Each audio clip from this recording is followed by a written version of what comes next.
జగన్మోహన్ రెడ్డి గారినే ప్రశ్నలు అడిగేంతటి మొనగాడివా నువ్వు? చాలా విచిత్రంగా ఉంది కదా. అది కూడా ఆయన ముఖ్యమంత్రిగా ఉన్నప్పుడు కాదు. ముఖ్యమంత్రిగా ఉన్నప్పుడు ఆయన డైరెక్ట్ ప్రెస్ మీట్లు ఎక్కడ పెట్టలేదు కదా. ముఖ్యమంత్రి కాకముందు పెట్టారు, మాజీ ముఖ్యమంత్రి అయిన తర్వాత పెట్టారు. సరే, అలాంటి ఒకానొక సందర్భంలో తిరుమల కాంట్రవర్సీ వ్యవహారంలో ఒక దినపత్రిక విలేకరి ఆయన్ని ప్రశ్న అడిగారు. అయ్యా, నేను ఫలానా పేపర్ నుంచి రిప్రజెంట్ చేస్తున్నాను, I have few questions for you. Few కూడా కాదు, రెండు ప్రశ్నలు ఉన్నాయి. ఆ రెండు ప్రశ్నల్లో కూడా ప్రధానమైనది ఏంటంటే, ఇలా మీ మీద ఈ ఆరోపణలు వస్తున్నాయి కదా, మీరు అధికారంలో ఉన్నప్పుడు జరిగిందా, నిజంగానే జరిగిందా, అసలు మీరు ఎప్పుడైనా ఇటువంటివి ఎంటర్టైన్ చేశారా, మీకు తెలిసే జరుగుతున్నాయా, మీకు తెలియకుండా జరుగుతున్నాయా? అదొక ప్రశ్న. రెండో ప్రశ్న వచ్చేప్పటికి ఏంటంటే, ఆయన పార్టీ కోటరీ దాటి మీరు ఎక్కడ వ్యవహరించట్లేదట కదా, కోటరీయే ఫైనల్ అట కదా అని. ఆ రెండు ప్రశ్నలకి ఆయన నవ్వుతూ సమాధానం దాటవేశారు. చెప్పాల సమాధానం చెప్పాల, దాటవేశారు. సీన్ కట్ చేస్తే ఇంతకీ ఆ ప్రశ్న అడిగిన వ్యక్తి మీద, రిపోర్టర్ మీద సకల శాఖ మంత్రి గుర్రుమన్నారట. ఇదేంటిది, జగన్మోహన్ రెడ్డి గారిని ప్రశ్నలు అడట. అది ప్రెస్ మీట్ అయినప్పుడు ప్రశ్నలు అడుగుతారు. ఇంతకుముందు ఈ ధోరణి వైసీపీలో కనపడలేదంటే కారణం ఏంటంటే, ఆయన డెమోక్రటిక్గా ఉన్నారని కాదు, ప్రెస్ మీట్లు పెడితే కదా కనపడేది. ఎప్పుడు లేవు, ప్రెస్ మీట్లు ఏర్పాటు చేయాల, ఇప్పుడు ఏర్పాటు చేశారు. ఆయన మా ప్రతిపక్ష నాయకుడిగా ఉన్నప్పుడు మాట్లాడేవారు, ఏమన్నా ప్రశ్న అడిగితే సమాధానాలు వచ్చేవి, ఉండేవి, డెమోక్రటిక్గా ఉండేవారు. ముఖ్యమంత్రి అయిన తర్వాత అసలు ప్రెస్ మీట్ లేవు, రికార్డెడ్ ప్రెస్ మీట్లే ఉండేవి. సరే, మాజీ అయిన తర్వాత ఇవాళ తిరుమల వ్యవహారం ఒంటికి బాగా బురద అంటించిన తర్వాత దాన్ని కడుక్కునే ప్రయత్నంలో భాగంగా ప్రెస్ మీట్ పెడితే ఈ రెండు ప్రశ్నలు వచ్చాయి. దానికి ఆయన సమాధానం దాటేశాడు. దాటేసిన తర్వాత ఆ రిపోర్టర్ని నెమ్మదిగా ఆ బీట్ నుంచి తప్పించే ప్రయత్నం అయితే జరుగుతోందిట. ఇటువంటి పరిస్థితి, ఈ విపరీతం కేవలం వైసీపీకే ఉన్న విపరీతం కాదు, తెలుగుదేశానికి కూడా ఉంది. చంద్రబాబు గారిని ఎవరైనా ప్రశ్న అడిగితే ప్రెస్ మీట్లో, ఏ తమ్ముడు ఏం పేపర్ నీది అని చెప్పి ఆయన అడిగిన సందర్భాలు ఉన్నాయి. తర్వాత అతనికి ఆ యాజమాన్యం, ఆ మీడియా యాజమాన్యం ఆయనకి తలంటి పోసి, నువ్వు అలా అడగమాక శాంతంగా ఉండని చెప్పటం. అదే ధోరణి ఈయనకు కూడా వచ్చింది. లేకపోతే అసలు అలాంటి ధోరణి న్యాచురల్గా వచ్చేస్తుందేమో, ముఖ్యమంత్రి కుర్చీలో కూర్చున్న తర్వాత వచ్చేస్తుందేమో, కానీ దిగిన తర్వాత అలాంటిది ధోరణి ఉండదు. ఆ మాటకు వస్తే అటువంటి ధోరణి తన వచ్చిందని జనం గుర్తించి ఆయనకి చెప్పిన తర్వాత చంద్రబాబు గారు తన వైఖరి మార్చుకున్నారు. ఆయన ఎప్పుడు ఇటీవల కాలంలో అయితే అట్లా మాట్లాడలా, ఏమన్నా అడిగినా కూడా చాలా ఇదిగా పద్ధతిగా ఆయన సమాధానాలు చెప్తున్నారు. తెలియకపోతే పక్కన తనతో పాటు కూర్చున్న నాయకులను అడిగి చెప్తారు. చంద్రబాబు గారు విధానం అది. జగన్మోహన్ రెడ్డి గారిని ప్రశ్నలు అడగకూడదనే పద్ధతి ఎంతవరకు కరెక్ట్? ప్రెస్ మీట్ పెట్టింది ఎందుకు? తిరుమల వ్యవహారం అనేది సామాన్యమైన వ్యవహారం కాదు.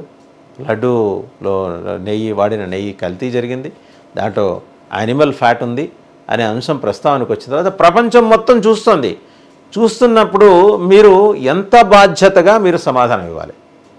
ఇవ్వటానికి మీకున్న అభ్యంతరం ఏంది? సరే, ఆయన నవ్వుతూ దాటేశారు. ఇవాళ కాకపోతే రేపనే చెప్తారు. చెప్పినప్పుడు అప్పటిదాకా ఆగాలి కదా. ఈ లోపల సకల శాఖ మంత్రి గారికి కోపం వచ్చేసిందిట. వచ్చేసి, తప్పు కదా, నడుచుకునే విధానం నీకు ఆ మాత్రం తెలీదా, ఆయన్నే అడిగేస్తావు ఆ ప్రశ్నలు. మరి అడగని కాడికి మీరే ఒక కమ్యూనిక్ రిలీజ్ చేయండి. ఇట్లా జగన్మోహన్ రెడ్డి గారు ఈ రకంగా భావిస్తున్నారు. లేకపోతే మీకు పాత విధానం ఉంది కదా, ఏంటది, జగన్మోహన్ రెడ్డి గారు ఇప్పుడు ప్రెస్ మీట్లో మాట్లాడుతున్నారు అని అంటారు, అది రికార్డెడ్ది, ఆ క్లిప్ రిలీజ్ చేసేయండి, ఇబ్బంది లేదు. మీరు చెప్పాలనుకుంటే జనంలోకి వెళ్తుంది. జనాలకు ఉన్న అనుమానాలు నివృత్తి చేసుకోవడానికి ఇంకా అవకాశం ఉండదు. లేదా అది కూడా నిజమైన ప్రెస్ మీట్ అని నమ్మబలికే ప్రయత్నం. అయ్యా, మీకు ఎవరు సలహాదారులో అర్థం కావట్లా. ఇప్పుడు సకల శాఖ మంత్రి గారు సలహాదారా, లేకపోతే కొత్తగా వచ్చిన ఆళ్ల మోహన సాయిదత్ సలహాదారా? లేదా ఆళ్ల మోహన్ సాయిదత్ కూడా తానేమన్నా చెప్పాలనుకున్నది సకల శాఖ మంత్రి గారికి, సజ్జల రామకృష్ణారెడ్డి గారికి చెప్పి చెయ్యాలా? దీని మీద క్లారిటీ ఇచ్చేయండి. అసలు మీరు అధికారం కోల్పోయిన తర్వాత కూడా మీకు ఇంకా మీ చుట్టూ ఆ పవర్ ఆరా ఇంకా ఎలా ఉందో, లేదా ఉందని మీరు భ్రమిస్తున్నారో, మొత్తానికి ఏంటంటే దానివల్ల మీకే అనర్థాలు. గోడితో పోయేదాన్ని గొడ్డల్లాగా తెచ్చుకోవటం. ఇప్పుడు ఇదే అంశం నేషనల్ మీడియాలో చర్చ జరుగుతోంది. జగన్మోహన్ రెడ్డి గారిని ఎవరు ప్రశ్నలు అడగకూడదు, వారు చెబితే వినాలి. ఈ ఆటోక్రటిక్ యాటిట్యూడ్ వల్ల కదా మీరు 151 నుంచి 11కి పడిపోయింది. అయినా కూడా మీరు మీ విధానాన్ని సవరించుకునే ప్రయత్నం చేయట్లేదా? ఆయన అడిగిన ప్రశ్న ఒకసారి మీరే తెప్పించుకొని ఆ వీడియో ఒక మాట రీవైండ్ చేసి చూడండి. చూస్తే ఆ క్లిప్లో మీకే తెలుస్తుంది. అతను చాలా ఒద్దిగ్గా అడిగాడు ఆ ప్రశ్న. మిమ్మల్ని ఏమి మీరు అనుకునే ఎల్లో మీడియా మీతో యారగెంట్గా అడిగే ప్రశ్నల మాదిరి అక్కడి నుంచే ప్రశ్నలు లేవు. చాలా పద్ధతిగా అడిగారు ఆయన. వీలుంటే సమాధానం త్వరలోనే చెప్తాను, లేకపోతే ఇప్పుడు అందులోనే మీరు అన్నారు తర్వాత మాట్లాడుకుందామని అంటే అయిపోయింది. దానికి మీ అడ్వైజర్లు ఎందుకు సార్ అంత కోపగించుకోవటం? మాజీ ముఖ్యమంత్రి గారు వాళ్ళలాగా నేను వాళ్ళు ఏమంటారు, మిమ్మల్ని పులివెందుల ఎమ్మెల్యే అంటున్నారు. నేను అలా అంటల్లా, మిమ్మల్ని మాజీ ముఖ్యమంత్రి గారనే అంటున్నాను. వాళ్ళకి అలా అనే విజ్ఞత వాళ్ళకి లేదు. నేను దాని జోలికి పోట్లా. నేనైతే మీరు రాష్ట్రానికి ముఖ్యమంత్రిగా 5 ఏళ్ళు సేవలు అందించారు కాబట్టి ఇప్పుడు అయితే మీరు మాజీ ముఖ్యమంత్రి. అసెంబ్లీలో మీ ప్రతిపక్ష హోదాతో నాకు నిమిత్తం లేదు. మీరైతే మాజీ ముఖ్యమంత్రి, మీరు ఆ డెకోరం మెయింటైన్ చేయాలి కదా ఫార్మర్ చీఫ్ మినిస్టర్గా. మీ వరకు అయితే మీకు ఇలాంటి రిజర్వేషన్లు ఉండవని నేను అనుకుంటున్నాను. ఒకవేళ ఉంటే దేవుడు కూడా ఏం చేయలేడు. మీరు నమ్మే దేవుడు. నేను మళ్ళీ వెంకటేశ్వరని ఇందులోకి లాగట్లా.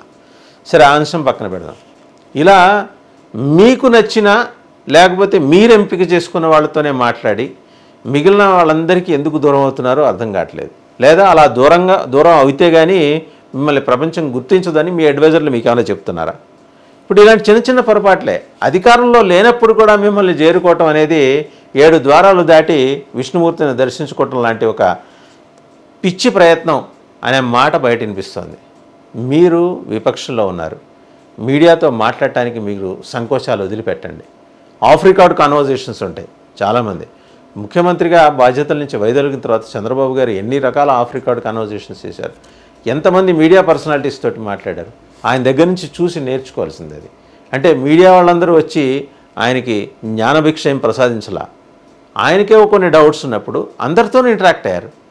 తన పరా భేదం లేదు. అన్ని సెక్షన్స్ ఆఫ్ మీడియాతో ఆయన ఇంటరాక్ట్ అయ్యారు. ఏది నాన్ తెలుగుదేశం అంటే వ్యతిరేకం అని అనుకునే మీడియాతో కూడా ఆయన ఇంటరాక్ట్ అయ్యారు. మీరంత డెమోక్రటిక్గా ఎందుకు మారలేకపోతున్నారు? 30 ఏళ్ల పాటు నేనే ముఖ్యమంత్రి అనే భావంతో మీరు వచ్చారు. 5 ఏళ్లకే 151 11 అయిపోయింది. రేపు వెంకటేశ్వరంతో పెట్టుకున్నారు కాబట్టి ఆ 11 ఒకటైపోతుందని లోకేష్ గారు కూడా మీకు శాపం ఇచ్చారు. సరే, ఆయన శాపానికి ఎంత శక్తి ఉందనే దాని మీద నేను ఇప్పుడు చర్చ చేయదలుచుకోలేదు, కానీ ఆయనైతే మిమ్మల్ని శపించారు, నారా లోకేష్ గారు. ఆ 1 కాకముందే మీరు జాగ్రత్త పడి మేల్కొని ఇలా మీ మీడియా వాళ్ళు ఎప్పుడైనా మీతో మాట్లాడినప్పుడు నవ్వుతూ ఆహ్లాదంగా సమాధానం చెప్పండి. వీలైతే పొలిటికల్ పండిట్స్ ఏం సజెషన్స్ ఇస్తారో ఒకసారి చూడండి. మీకు నచ్చిన వాళ్ళతోనే మాట్లాడండి. మళ్ళీ ఇక్కడ రిజర్వేషన్స్ లేవు, మీరు ఫలానా వాళ్ళతోనే మాట్లాడండి. మాట్లాడమని చెప్పినా మీ కోటరీ మిమ్మల్ని మాట్లాడివ్వదు. At least try to understand. ఒకప్పుడు స్టేట్స్మన్ ఎలా వాళ్ళు రెస్పాండ్ అయ్యేవారు. పివి నరసింహారావు గారు, అటల్ బిహారీ వాజ్పేయి గారు, ఇందిరాగాంధీ గారు, ఆ మాటకు వస్తే అలాగే రాజీవ్ గాంధీ గారు, ఇంకా మిగిలిన కేంద్రంలో పెద్ద పెద్ద స్థాయిల్లో బాధ్యతలు నిర్వహించిన ప్రధానులు, మాజీ ప్రధానులు, రాష్ట్రపతులు, మాజీ రాష్ట్రపతులు, మాజీ ఉపరాష్ట్రపతులు ఎలా మాట్లాడేవాళ్ళు. కమ్యూనికేషన్ ఈజ్ అన్ ఆర్ట్ అండి. మీకు అది ఉంది. కాకపోతే దాన్ని మీరు మిమ్మల్ని వాడనీయకుండా చేస్తున్న మీ కోటరీ ఉంది చూసారా, మీకు మంచి చేస్తుందని మీరు అనుకుంటున్నారు, కానీ చాలా పెద్ద చేటు చేస్తుంది. మీరు డెమోక్రటిక్గా మారండి. మారినట్టన్నా కనిపించే ప్రయత్నం చేయండి. అది మిమ్మల్ని మీ నుంచి కోరుకుంటుంది. ఇలా వేలెట్టి బెదిరించి జగన్మోహన్ రెడ్డి గారిని ప్రశ్నలు అడుగుతారా అనే స్థాయి దాకా వెళ్ళే వ్యవహారం అయితే చేయమాకండి. చేస్తే అది మీకే చెట్టు.